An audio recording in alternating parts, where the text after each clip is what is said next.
aku ada cerita nak tahu tak, si Sarah tu dia asyik berpik je dengan boyfriend dia, ke sana, ke sini, ke sana, ke sini. Tak lah, tak cantik mana pun, makeup pun tak cantik. Tapi tak show off boyfriend dia. Masa dia tinggi dia. Ha, ya ke?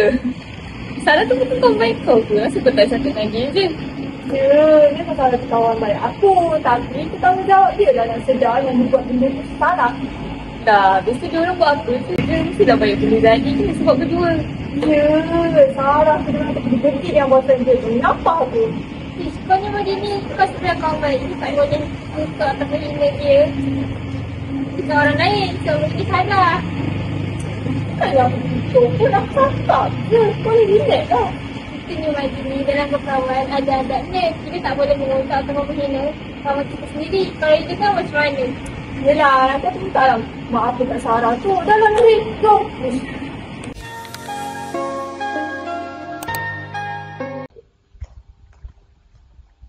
Korang baru keluar tandas ke? Serius tak selesa weh? Lantai basah, pintu tandas rosak. Siapa lah yang guna tandas sampai macam tu sekali? Ya, tadi tu siap ada yang tak flash dari betul gila. Tak ada langsung budaya yang ada. Padahal kan tandas tu kan untuk penggunaan semua. Kalau seorang tak pandai jaga, terpaksalah semua tanggung sekali. Bila tinggi-tinggi pun kalau adab asal tak ada terjaga, malulah kan? Betul tu. Kebersihan tu kan sebagai taliman. Guna tandas pun kenalah ada adabnya. Rasa tempat sebelah, jangan rosakkan tandas dan masa pakai tempat yang sepatutnya. Betul, kalau kita semua pandai jaga tandas ni, tandas akan jadi bersih dan selesa untuk penggunaan semua. Setuju. Hormat dan menjaga kemudahan yang dimestikan pun tanggungjawab kita juga. Jom kita sama-sama sebar dan untuk perkara yang lain. Jom.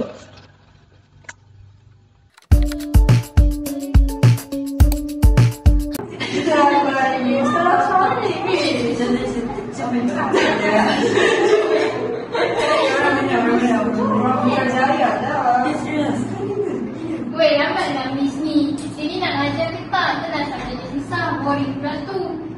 Subjek ni okey je lah. Awak tu yang kena banyak berikhlas sikit. Dan kalau kita belajar betul-betul, boleh je berjaya.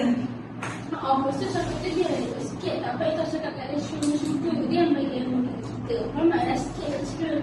Alah, bukan dia campur. Ini tahu ke tak, tu tak baik tau. Tak berkat ilmu tu nanti. Kita sebagai pelajar kena beradab. Betul? Yelah. Bisa nak masuk lagi. Assalamualaikum semua. Waalaikumsalam. Maaf saya lambat sikit. Tadi saya baru lepas habis meeting pasal test awak semua. Jadi hari ini kita masuk tajuk baru. Kita sambung berkaitan functions and objective of accounting. Okey, yang pertama kita kena tahu profit dan loss untuk company. Lepas tu kita kena accounting information is useful in making decisions. Kau tak boleh tak boleh bagi macam berdiri je. Aku nak fokus lah macam tu. Kamu diri sekarang. Kamu ulang balik apa yang saya cakap tadi? Saya tak ingat, Miss. Tak ingat? Awak tak ingat ke awak tak tahu?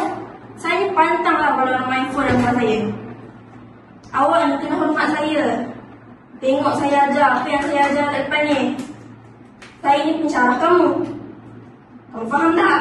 Faham, Miss. Saya minta maaf. Pergi dah, duduk.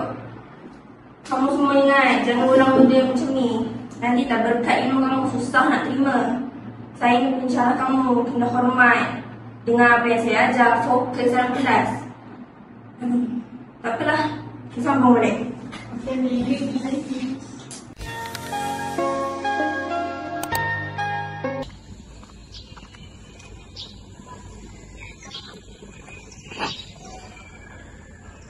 Hani, awak sedar tak yang awak pijak rumput tadi? Alin, saya nak cepat lah. Takkanlah nak jalan pindah sikit pun tak boleh.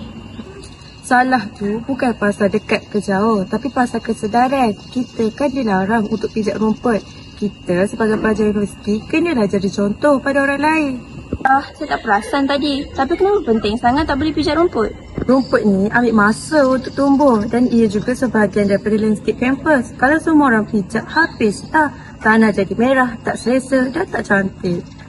Oh, okey. Lain kali saya janji akan lalu dekat laluan berjalan kaki untuk ke kelas. Nanti Amalia ingatkan saya.